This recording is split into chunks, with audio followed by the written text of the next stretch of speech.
My name's Thomas Torr. I'm Creative Director at the Urban Retreat White House in Knightsbridge. The look I created today was something quite simple.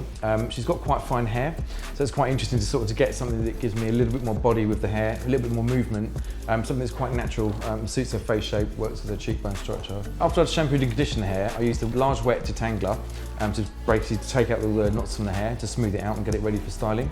So the second brush I used was the blow styling smoothing tool, which I found was very good to just work the roots and start to take some of the moisture out of the hair in preparation for the round brush. The third step I used was the blow styling round tool, which I used to create body on the hair, to get the root lift, to start to create the texture of getting the curls into the hair and the body movement. I found the arrangement of the teeth on the brush very easy to get this look, and it was very easy to smooth out. They're very ergonomic, they're very light, very easy to use with the hair. So I found that it smooths very easily, creates volume very easily.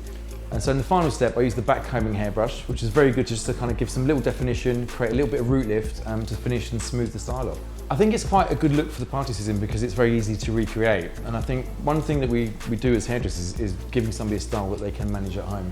And so using the brushes, the Tangle Teezer brushes, it's very easy to create that look and be very easy for her to recreate at home. So I think that's a winner.